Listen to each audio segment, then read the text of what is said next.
Good morning, students. In this session, let us study the novel Wuthering Heights by Emily Bronte, 19th century English writer. First, let us try to know the family history of Emily Bronte. Reverend Patrick Bronte and Maria Branwell Bronte are the parents from Thornton, Yorkshire in England. They had six children. Patrick Bronte later changed his name to Bramwell Bronte. The parents had six children, five daughters and a son. Maria was the first girl, born in the year 1814 and died in the year 1825. Just lived for 11 years. Second one was Elizabeth, lived for 27 years. Third one was Charlotte Bronte, who lived for 39 years, and she is the last one to die in the family.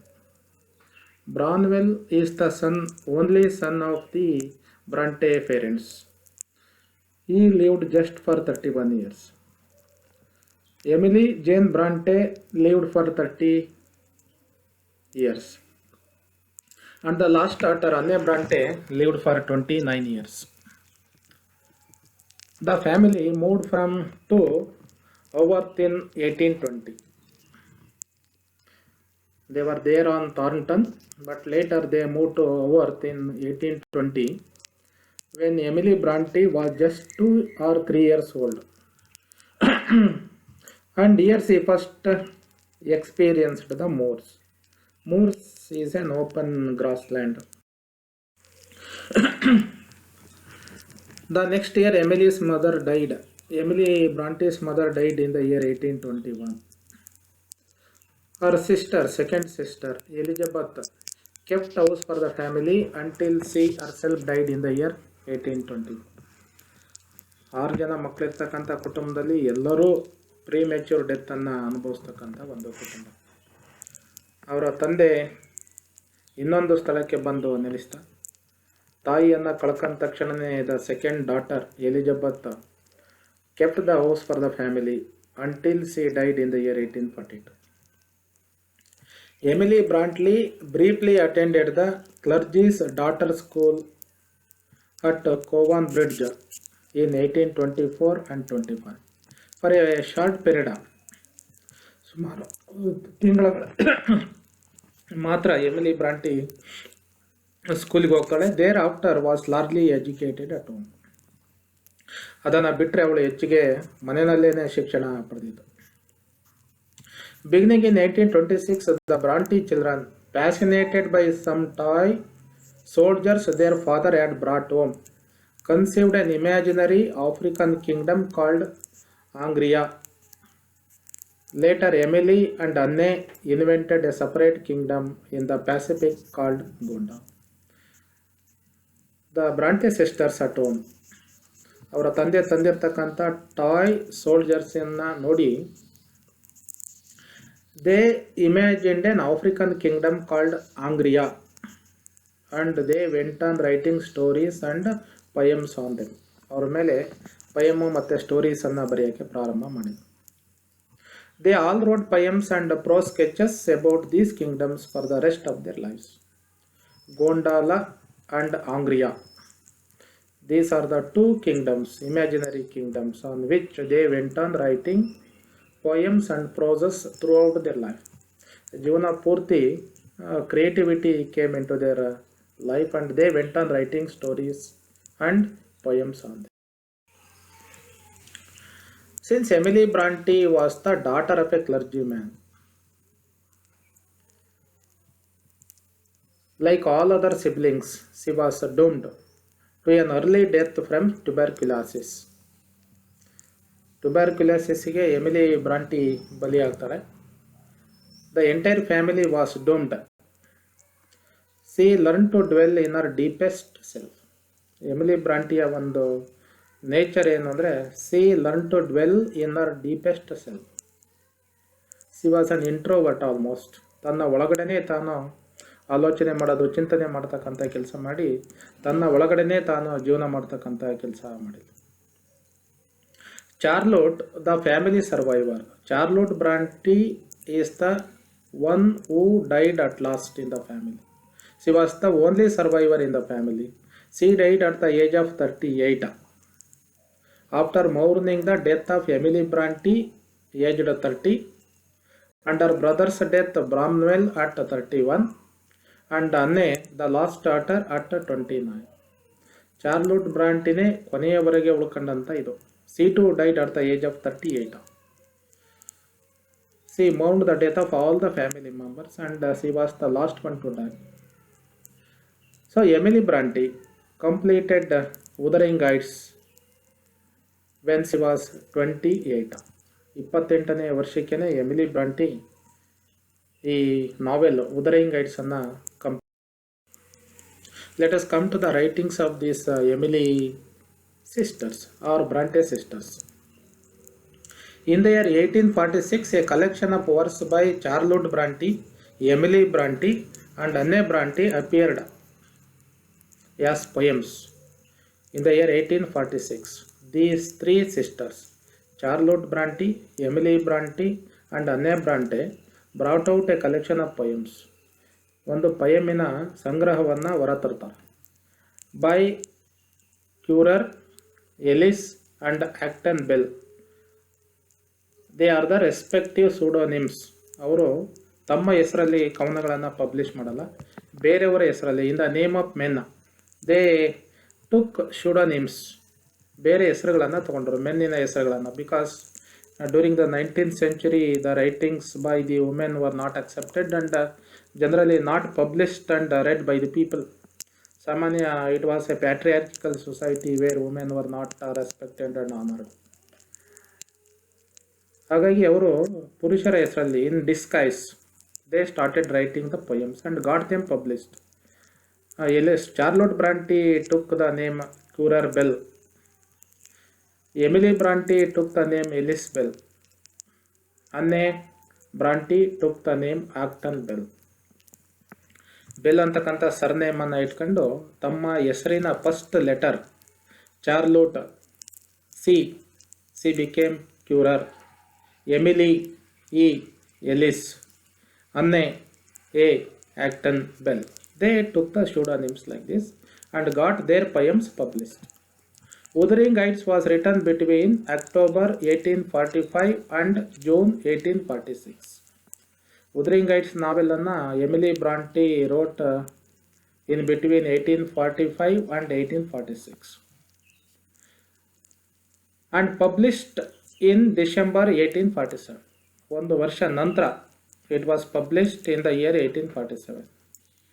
Again this novel was published under the pseudonym Ellis Bell. ಪಯಮಿನ ಥರನೇ Ellis Bell ಅನ್ನೋ ನೇಮಲ್ಲಿ she got it published. It was not well received and puzzled most of its readers when it was published in the year 1847. It was not well received by the Victorian society or Victorian England. It puzzled most of its readers. ಈ ಕಾದಂಬರಿ ಭಾಳಷ್ಟು ಜನ ಓದುಗರನ್ನು ಗೊಂದಲಕ್ಕೆ ಈಡು ಮಾಡುತ್ತೆ. ಯಾಕೆಂದರೆ many of them regarded it as excessively morbid, violent and indelicate. ಈ ನಾವೆಲ್ಲ ಅವರಿಗೆ ಒಂದು ರೀತಿಯ ವಿಚಿತ್ರವಾಗಿ, ವಿಶೇಷವಾಗಿರ್ತಕ್ಕಂಥದ್ದು, ಭಾಳ ಕ್ರೂರವಾಗಿರ್ತಕ್ಕಂಥದ್ದು, ಸೂಕ್ಷ್ಮತೆ ಇಲ್ಲದೇ ಇರತಕ್ಕಂಥದ್ದು, ಒಂದು ರೀತಿಯ ವಿಚಿತ್ರವಾಗಿರ್ತಕ್ಕಂಥ ನಾವೆಲ್ ಆಗಿ ಕಾಣಿಸ್ಕೊಳ್ಳುತ್ತೆ. So you did not get the interest of the readers then. In the years since Emily Bronte's death, the book has found its readers and a steadily growing reputation. The novel did not get the very good reputation when she was alive. But after the death of Emily Bronte or Bronte sisters, it got more and more readers. The readership went up steadily after the death of Emily Bronte sisters. Now, this novel is considered one of the masterpieces of the 19th century fiction. ಈಗ 20th ಸೆಂಚುರಿನಲ್ಲಿ 21st ಸೆಂಚುರಿನಲ್ಲಿ ಉದರಿಂಗ್ Heights ಅನ್ನೋದು ಒಂದು masterpiece, one of the very very important novels of the 19th century England, one of the most original novels of English literature. English ಸಾಹಿತ್ಯದಲ್ಲೇ ಭಾಳ ವಿಶಿಷ್ಟವಾಗಿರ್ತಕ್ಕಂಥ ವಿಶೇಷತೆ ಇರ್ತಕ್ಕಂಥ ಕಾದಂಬರಿ ಅಂತ ಕನ್ಸಿಡರ್ ಆಗಿದೆ. So these 3 sisters started writing poems first and then they started novels. Let us come to the publication issue of their books and poems. ಈ 3 ಜನ ಸಿಸ್ಟರ್ಸಿನ ಪುಸ್ತಕಗಳನ್ನು, ನಾವೆಲ್ಸನ್ನು ಮತ್ತು ಕವನಗಳನ್ನು ಪಬ್ಲಿಕೇಶನ್ ವಿಷಯಕ್ಕೆ ಬಂದಂಥ there was a dispute or a controversy, confusion regarding the publication of their books. Emily Bronte died of tuberculosis at the age of 30 on December 19, 1848. Emily Bronte died because of the tuberculosis. TB ಕಾಯಿಲೆಯಿಂದ ಅವಳು ಸತ್ತು ಹೋಗ್ತಾಳೆ at the age of 30.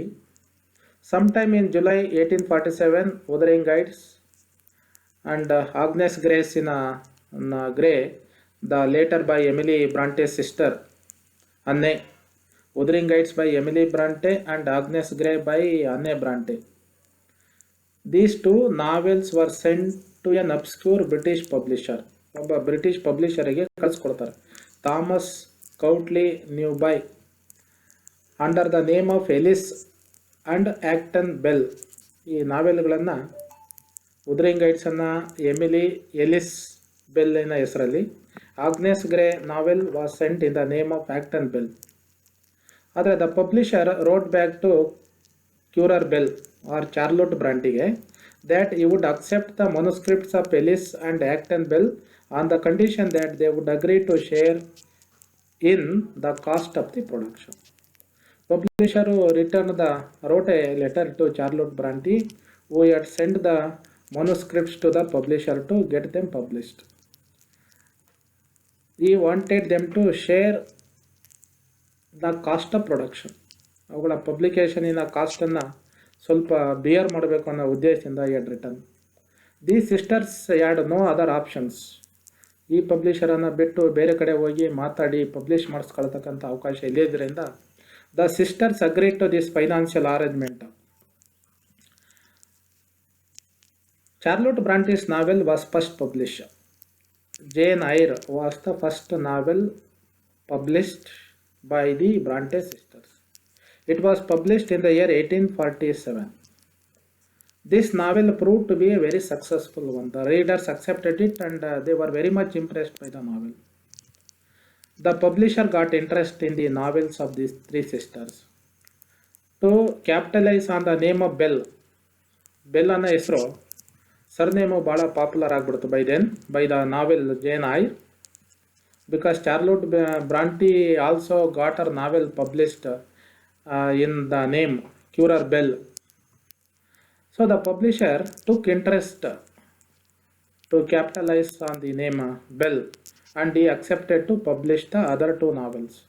ಈ 2 ನಾವೆಲ್ಸನ್ನು Wuthering Heights and Agnes Grey publish ಮಾಡೋಕ್ಕೆ he consented. Following the publication of the poems Jane Eyre, Wuthering Heights and Anne's novel Agnes Grey, the readers or the audience considered all the 3 Bells to be one author. ಯಾವಾಗ readers started reading all these 3 novels and the poems, they thought that all the 3 novels and the poems are published or written by one particular person, that is Bell. ರೀಡರ್ಸ್ಗೆ confusion ಪ್ರಾರಂಭ ಆಯಿತು. ಈ 3 ನಾವೆಲ್ಸನ್ನು ಪಯಮ್ಸನ್ನು ಬರಿತಿರೋರು 3 ಜನ ಅಲ್ಲ, only 1 person by name bell. Wuthering Heights started getting popularity among the readers. It was reissued with poems and a biographical note by Charlotte Bronte. Wuthering Heights ಮತ್ತೊಂದು issue publication ಬಂದಾಯಿತು. ಅದಕ್ಕೆ biographical note was written by our own sister Charlotte Bronte. Charlotte ಬ್ರಾಂಟಿನೇ ತನ್ನ sister ಎಮ್ಲಿ ಬ್ರಾಂಟಿಯ ಬಯೋಗ್ರಫಿಕಲ್ ನೋಟನ್ನು ಅದರಲ್ಲಿ ಬರೆಯ ಕೆಲಸ ಮಾಡಿದರು. Besides that, she wrote a preface to the novel and an introduction for the second publication of the novel in the year 1850 and became the novel's first and foremost critic. Wuthering Heights ನಾವೆಲಿನ ಮೊದಲನೇ critic ಯಾರು ಅಂದರೆ it is our own sister Charlotte Bronte. Because she wrote the preface to that novel and an introduction to the second edition of the novel. By the time 1850, both Emily and Anne Bronte had died. ಈ ನಾವೆಲ್ publish ಆಗಿ ಎರಡನೇ publication ಬರೋದ್ರೊಳಗೆ ಚಾರ್ಲೋಟ್ ಬ್ರಾಂಟಿ had lost both of her sisters. And Charlotte succinctly stated how and why she and her sisters assumed the name of Bill. ಆಗ Charlotte Bronte gave a clarification to the press and to the readers why they wrote and got their works published in the name of Bell. Bell ಅಂತಕ್ಕಂಥ ಹೆಸರಿಂದ ಯಾಕೆ ಅವರು ಬರೆಯೋಕ್ಕೆ ಪ್ರಾರಂಭ ಮಾಡಿದರು ಅನ್ನೋದನ್ನು ಕ್ಲಾರಿಫಿಕೇಷನನ್ನು ಕೊಡಿ. Because the male dominated society was not in a position to accept their novels, read their novels and publish their novels. So that is why they took the pseudonym Bells and wrote in the men's name. Charlotte Bronte also provided an insight into the life of her sister Emily Bronte. ಆ ಇಂಟ್ರಡಕ್ಷನಲ್ಲಿ Emily ಬ್ರಾಂಟಿ ಯಾರು, ಅವಳ nature ಏನು, ಅವಳ education ಏನು, ಅವಳ attitude ಏನು, all these things are included in the introductory note. Now let us see the influences that shaped the life of Emily Bronte. Emily Bronte wrote this novel when she was just 20 years old and died at the age of 30. ಇಷ್ಟು ಚಿಕ್ಕ ವಯಸ್ಸಿನಲ್ಲಿನೇ, without getting a very good education, without being familiar with so many other writers, how was she able to become such a great novelist and write such a great novel. ಯಾವುದೇ ಪರಿಚಯ ಇಲ್ಲದೇ, ಶಿಕ್ಷಣ ಇಲ್ಲದೇ ಹೆಚ್ಚಿನ ಇಷ್ಟೊಂದು ಖ್ಯಾತವಾಗಿರ್ತಕ್ಕಂಥ, ಹೆಸರುವಾಸಿಯಾಗಿರ್ತಕ್ಕಂಥ ನಾವೆಲನ್ನು ಬರಲಿಕ್ಕೆ ಅವಳ ಮೇಲೆ ಪ್ರಭಾವ ಬೀರಿದಂಥ ಅಂಶಗಳು ಯಾವ್ಯಾವುದು? Which are the things are influences that shaped the life of Emily Bronte. There are not one or two influences on Emily Bronte. There are so many, a variety of conflicting influences that shaped her life. Conflicting influences. Not all the influences are complementary. They are conflicting. ಒಂದಕ್ಕೊಂದು ವಿರೋಧವಾಗಿರ್ತಕ್ಕಂಥ influences were there on Emily Bronte. First influence on Emily Bronte was her father. ಅವಳ ಮೇಲೆ ಪ್ರಭಾವ ಬೀರಿದಂಥವನು, ಮೊದಲನೇ ಪ್ರಭಾವ is from her father. He was an Irish descent, ಐರ್ಲ್ಯಾಂಡಿನ ಮೂಲ ಇರ್ತಕ್ಕಂಥವನು. Was known for his poetry and imagination. He was a cleric. ಅವನು ಕ್ಲರ್ಜಿ ಮ್ಯಾನ್ ಆಗಿದ್ರು. He was very much interested in poetry and imagination. So he was very well known for poetry and imagination. She got the influence of our father. ಅದು ಅವಳ ಬ್ಲಡ್ಡಲ್ಲಿನೇ. She had got writing poetry and novels in her blood. That was first influence from her father. Second influence was her mother, who was a staunch Methodist. Her mother died. Emily was only just 2 or 3 years old. So what she knew of her, she learned from her siblings and her aunt Elizabeth. ತನ್ನ ತಾಯಿ ಬಗ್ಗೆ she didn't know much about her mother because she lost her mother when she was just 2 or 3 years old. She learned more about her mother from her other 2 sisters. ಅವಳ ಇಬ್ಬರು elder ಸಿಸ್ಟರ್ಸಿಂದ ಸ್ವಲ್ಪ ತಿಳ್ಕೊಂಡಿದ್ಲು. And the remaining things from her aunt, her mother sister Elizabeth, who raised the children after Maria's death. ತನ್ನ ಸಿಸ್ಟರಿನ ಸಾವಿನ ನಂತರ ಅವಳ ಮಕ್ಕಳನ್ನು ಬೆಳೆಸ್ತಕ್ಕಂಥ ಜವಾಬ್ದಾರಿ ಎಲಿಜಬೆತ್ ಮೇಲೆ ಬಿದ್ದಿತ್ತು. She influenced her mother. Emily's mother influenced Emily Bronte indirectly, and her sister, her aunt Elizabeth, she too influenced Emily Bronte a lot. She brought a religious fervor to the house that Bronte soon rejected. Religious fervour, ಧಾರ್ಮಿಕ ಫರ್ವರನ್ನು ಅವರ ಕುಟುಂಬದ ಮೇಲೆ ಅವಳ ಹ್ಯಾಂಟು Elizabeth ತಂದಿಲ್ಲ. ಆ influence was also there on Emily Bronte. And the environment in which Emily Bronte lived also shaped her life and her work. ಅವಳ ಕೆಲಸ ಮತ್ತು ಜೀವನದ ಮೇಲೆ ಅವಳು ವಾಸವಾಗಿದ್ದಂಥ ವಾತಾವರಣ. The village of Haworth, it is an isolated and surrounded by moors. The place where Emily Bronte lived, or Bronte family lived, is an isolated place, and it was surrounded by the moors. ಬಯಲು ಪ್ರದೇಶದಿಂದ ಮೋರ್ಸಿಂದ ಸುತ್ತುವರೆದಿರ್ತಕ್ಕಂಥ ಜಾಗ ಆಗಿತ್ತು. ಅದರ influence was there on Emily Bronte. The one world she knew and lived, it is the only world where she lived and she knew. ಅವಳಿಗೆ ಆ ಕಾಲದಲ್ಲಿ ಟ್ರಾನ್ಸ್ಪೋರ್ಟೇಷನ್ನು, ಸಾರಿಗೆ ಸಂಪರ್ಕ ಇಲ್ಲದೇ ಇರೋದ್ರಿಂದ ಜನರ ಪರಿಚಯ ಇರ್ತಕ್ಕಂಥ ಏನು geographical area was very very limited. They lived in their own world of 20, 30, 40 kilometers surroundings. 40-50 kilometer ಸರೌಂಡಿಂಗಿನ ಒಳಗಡೆನೇ ಕುಟುಂಬಗಳು ಜೀವನ ಮಾಡ್ತಾಯಿದ್ರು. ಅದು ಅವಳ ಜಗತ್ತಾಗಿತ್ತು. And it became the setting for her only novel Wuthering Heights. ಹಾಗಾಗಿ ಆ ಮೂರ್ಸ್ ಒಂದು geographical area, limited geographical area became the setting of our novel. ಇದು ಅವಳ ನಾವೆಲ್ ಮೇಲೆ ಇನ್ಫ್ಲುಯೆನ್ಸನ್ನು ಬೀರಿರ್ತಕ್ಕಂಥದ್ದು. Paralleling our own life, she creates ಮದರ್ಲೆಸ್ characters in Wuthering heights.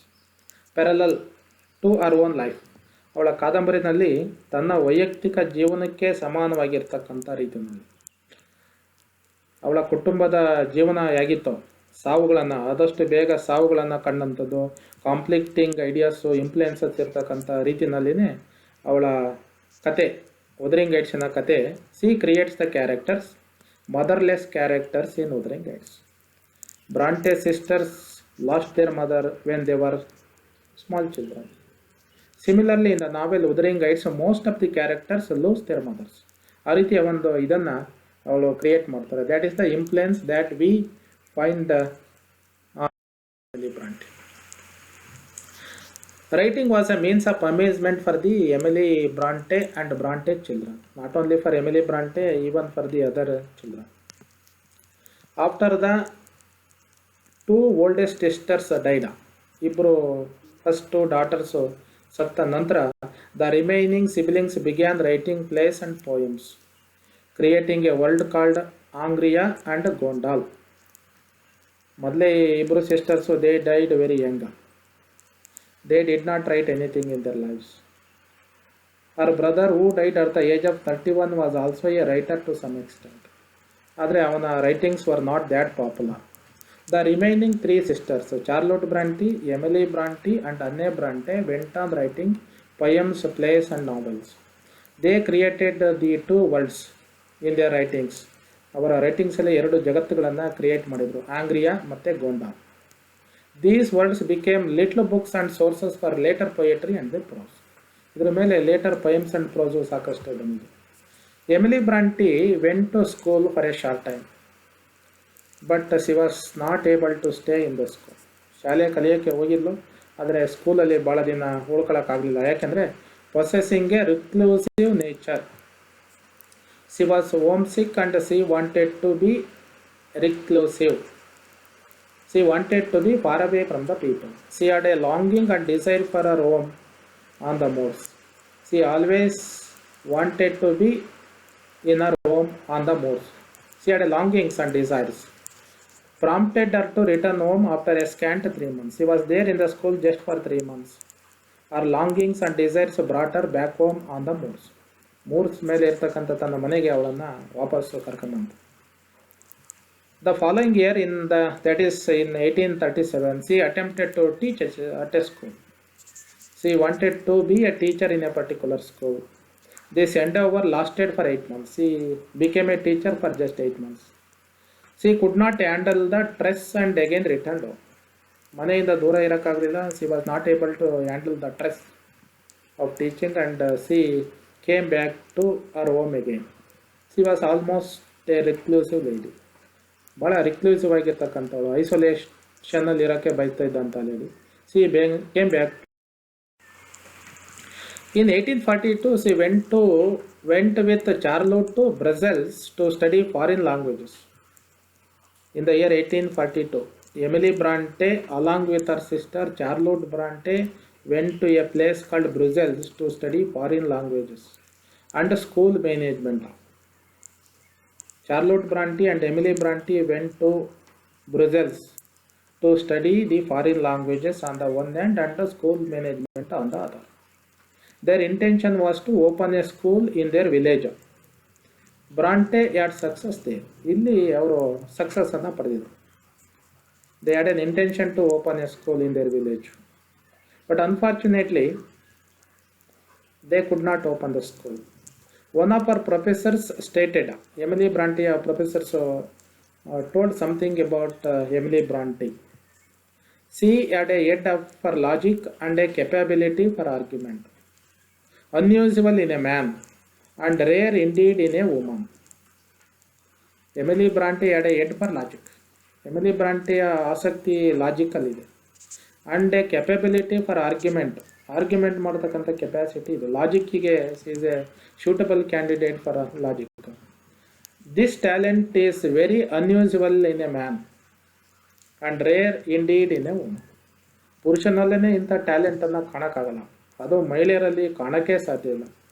Rare indeed in a woman, but she had got such a talent. She was such a talented lady, but she returned to her village when her aunt died in the year 1843. She went there in the year 1842. She was very much interested and she was appreciated by her own teachers. But unfortunately, she had to return to her village due to the death of her aunt in the year 1840.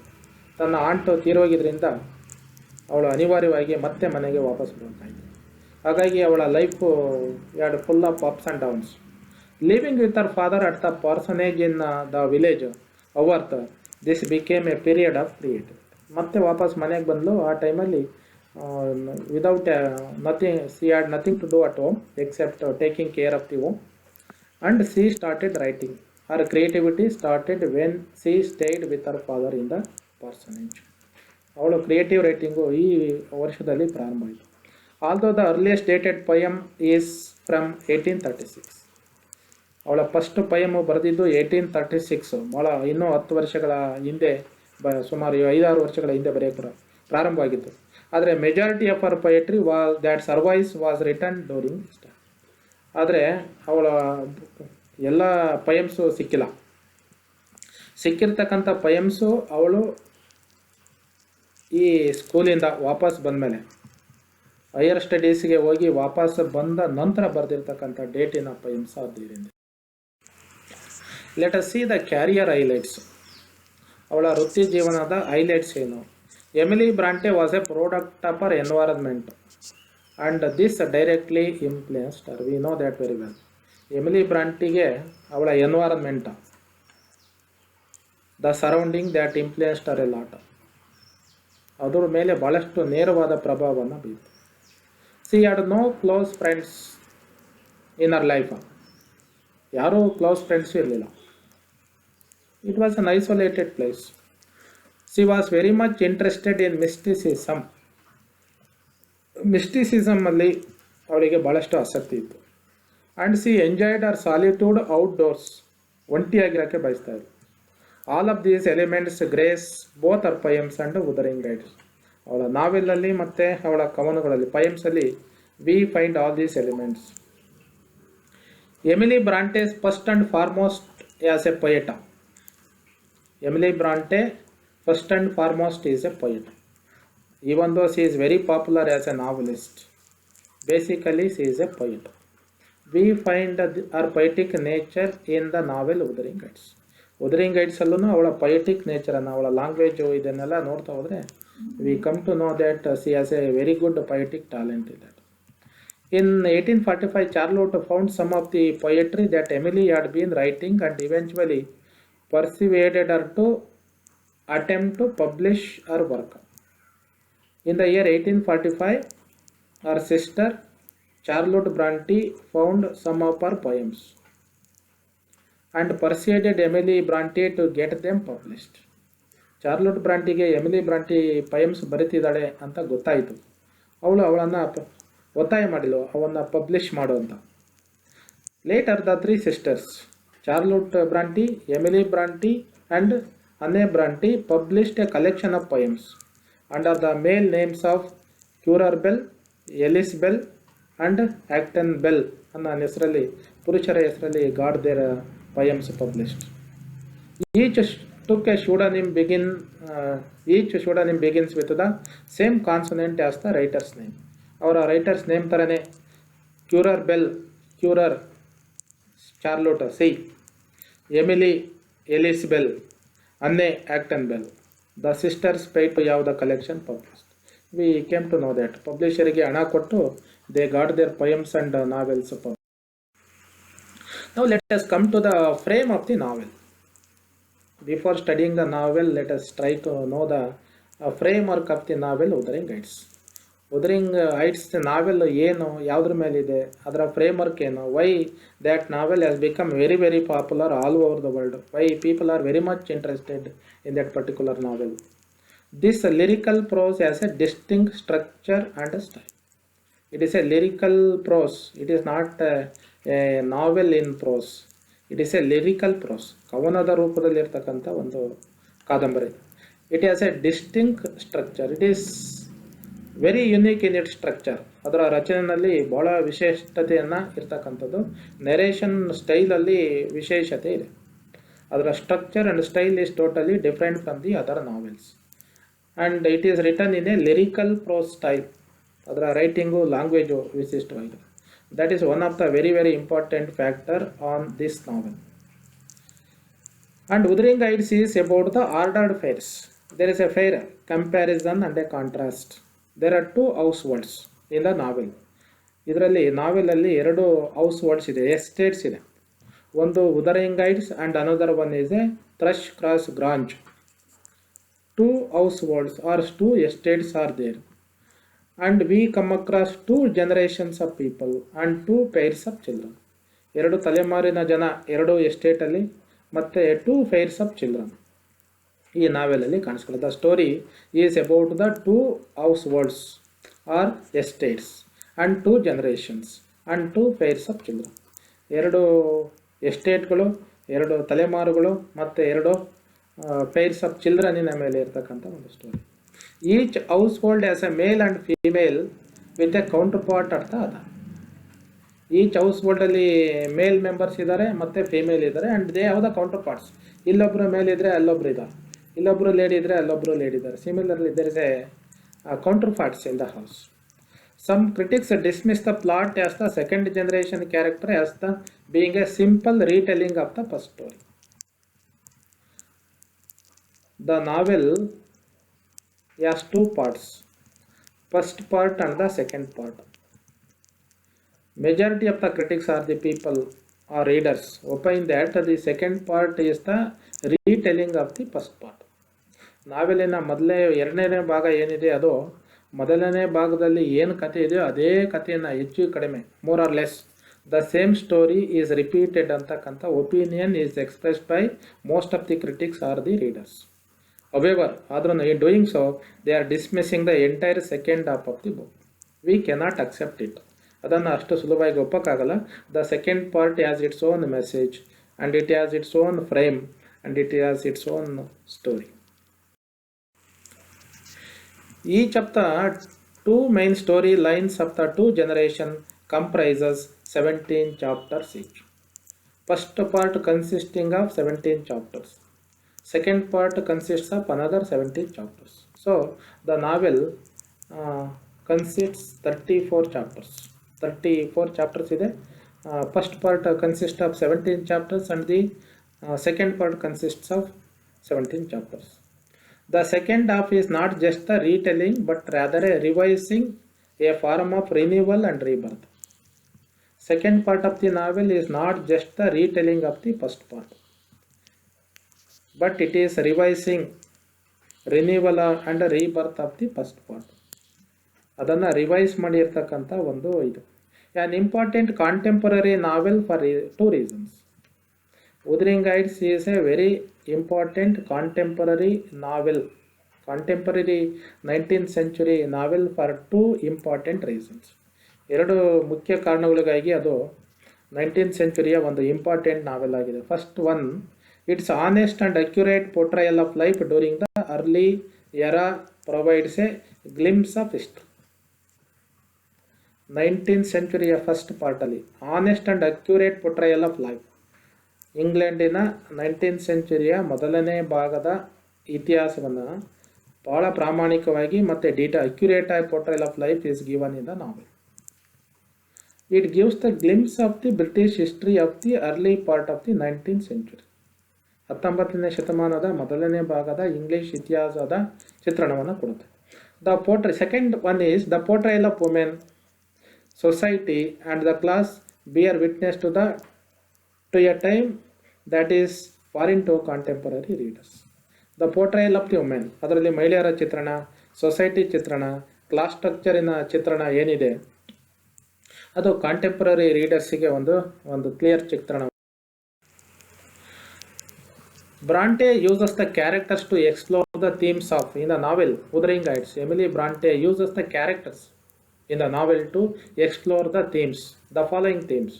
ಆ ನಾವೆಲಲ್ಲಿ ಪಾತ್ರಗಳ ಮುಖಾಂತರ through the character portrayal she explores the theme, the following themes. ನಾವೆಲಲ್ಲಿ ಈ ಎಲ್ಲ ಥೀಮ್ಸ್ಗಳನ್ನು ಅವಳು explore ಮಾಡೋಕ್ಕೆ ಪ್ರಯತ್ನ ಮಾಡ್ತಾಳೆ. ಗುಡ್ ವರ್ಸಸ್ ಈವಿಲ್, ಬೇಸಿಕ್ ಲೆವೆಲಲ್ಲಿ the novel good versus evil, ಒಳ್ಳೆಯದು ಮತ್ತು ಕೆಟ್ಟದ ನಡುವೆ ಒಂದು ರೀತಿಯ ಘರ್ಷಣೆ ಇದೆ, ಕಾನ್ಫ್ಲಿಕ್ಟ್ ಇದೆ ಅನ್ನೋ ರೀತಿ ಕಾಣುತ್ತೆ. Crime and punishment, crime on the one and punishment on the other, punishment for the crime. Passion versus rationality, passion is the basic nature, instinct of human nature, behaving as per our emotions and feelings. Rationality, polishing our behavior, culture, ನಮ್ಮ ವರ್ತನೆಯನ್ನು polish ಮಾಡ್ಕೊಂಡಿರೋದು rationality. That is related to our mind. Passion is related to our heart. ಅಲ್ಲಿ there is a clash between passion and reality. ಈ theme is explored in the novel. Another theme that is explored in the novel is revenge, selfishness, division, reconciliation. Revenge ಇದೆ, selfishness ಇದೆ, division of the people, division of the society, division of the estates, and ultimately there is a reconciliation. ಒಂದಾಗ್ತಕ್ಕಂಥದ್ದು reconciliation. Chaos and order, there is a disorder and order in the novel. Nature and culture, nature on the one hand and culture on the other hand. Culture is civilized, educated world. Natural world is a raw world, very very harsh world, ಭಾಳ ಕ್ರೂರವಾಗಿರ್ತಕ್ಕಂಥ natural emotions ಇರ್ತಕ್ಕಂಥ world. ಇನ್ನೊಂದು ಕಡೆ culture, ಇದನ್ನು explore ಮಾಡ್ತಾ ಹೋಗ್ತಾರೆ among the through estates. Wuthering Heights is stands for nature, passion, and the Thrushcross Branch stands for culture, rationality and other things. And we come across the theme of health and sickness. ಒಂದು ಕಡೆ people are healthy, a few people are healthy, others are sick. Rebellion and the nature of love, or all these themes are explored in the novel. These themes are not independent of each other. ಈ ಥೀಮ್ಸ್ಗಳು ಒಂದೊಂದೇ ನೋಡೋಕ್ಕಾಗಲ್ಲ. They are intermingled, rather they mix, mingle and intertwine as the story unfolds. ಕತೆ ಮುಂದೆ ಓದಂತೆ we come across all these themes. What are the merits of this novel? ಇಷ್ಟೊಂದು popular ಆಗಬೇಕಾದ್ರೆ what are the merits of this novel? It is a social novel. Wuthering Heights is a social novel about the class structure in society. We know the class structure. Class structure ಹೇಗಿದೆ ಸೊಸೈಟಿನಲ್ಲಿ, 19th ಸೆಂಚುರಿಯ English ಸೊಸೈಟಿಯ class structure ಆಗಿತ್ತು ಅದನ್ನು ಅದು ತೋರಿಸುತ್ತೆ. It is a treatise on the role of women. ವುಮೆನಿನ ರೋಲನ್ನು ಭಾಳಷ್ಟು ಚೆನ್ನಾಗಿ ಪಿಕ್ಚರ್ ಮಾಡಿದೆ. First on the surface level this novel is a love story. ಹೊರನೋಟಕ್ಕೆ it looks like a love story between the two characters. But if we look deeper into the novel, readers or people find both symbolic and psychological novel. Deeper ಲೆವೆಲ್ಗೆ ಹೋದರೆ ಇದು ಒಂದು symbolic level ನಾವೆಲ್ಲು, psychological ನಾವೆಲ್ ಅಂತ ಗೊತ್ತಾಗುತ್ತೆ. We find child abuse, alcoholism, so many other things. So we cannot classify this novel very easily as a particular type of novel. ಇದನ್ನು historical novel ಅಂತ ಆಗಲಿ, love romance ಅಂತ ಆಗಲಿ, we cannot categorize this novel into one particular type. That is the literary strength of Emily Bronte's text or novel Wuthering Heights. Wuthering Heights ಅನ್ನು ಯಾವ ಥರದ ನಾವೆಲ್ ಅಂತ one cannot very easily classify. Gothic ನಾವೆಲ್ಲ, historical ನಾವೆಲ್ಲ, ರೊಮ್ಯಾನ್ಸಾ, we cannot categorize it very easily. That is the merit of this novel. The novel told from multiple points of view is easily read and interpreted from the multiple perspectives also. The novel, the technique, The narration of the novel is also very unique. Narration ಏನಿದೆ ಈ ನಾವೆಲ್ದು it is also very very unique. Multiple points of view are presented in the novel. ಇಲ್ಲಿ we find two narrators in the novel. ಅದನ್ನು ಓದಿದ ನಂತರ we come to know when we read the novel we come across the points of view. ಒಂದು an outsider and another one is an insider. Outsider's narration, insider narration. Outsider narration ಅಲ್ಲಿ ಕಥೆಯಾಗಿದೆ, insider narration ಅಲ್ಲಿ ಆಗಿದೆ. We come across these two viewpoints in the novel. Like other literary masterpieces, Wuthering Heights has spawned dramatic productions, musical retellings, movies. ಸಾಕಷ್ಟು popular literary pieces ಅವು dramatic productions ಆಗಿದೆ. ನಾವೆಲ್ಲೋ ಸ್ಟೋರೀಸನ್ನು ಡ್ರಾಮಾಗಳನ್ನಾಗಿ ಪ್ರೊಡಕ್ಷನ್ಸನ್ನು ಮಾಡಿದ್ದಾರೆ. Musical ರೀಟೆಲ್ಲಿಂಗ್ಸ್ ಕೆಲವನ್ನ ಕಥನ ಕಾವ್ಯಗಳನ್ನಾಗಿ ಮಾಡಿದ್ದಾರೆ. Movies ಆಗಿದೆ. Similarly ಉದರಿಂಗ್ ಗೈಡ್ಸನ್ನು dramatic productions ಇದೆ, musical ರೀಟೆಲ್ಲಿಂಗ್ಸ್ ಇದೆ, and it has been made A movie. ಇದರ ಮೇಲೆ ಮೂವಿ ಸಹ ಮಾಡಲಾಗಿದೆ. That is another merit of this novel. Emily Bronte's novel has overcome its initial chilly reception to warm the hearts of romantics and the realist worldwide. Beginning ಅಲ್ಲಿ it did not in the beginning the novel was not very well accepted by the readers or the critics, but later it got the very good reception, warm reception from the hearts of the romantics and the realists worldwide. ಇವತ್ತು ಜಗತ್ತಿನಾದ್ಯಂತ romantic readers ಮತ್ತು realist people they read the novel, enjoy it, and they bring out various production cinema forms. ಇದೆಲ್ಲ these are all the merits of the novel. So in this session we came to know the life of Bronte family and their writing career, ups and downs that they faced in their life, and how they got success as the novelists. Let us study the novel in the following sessions. Thank you for listening.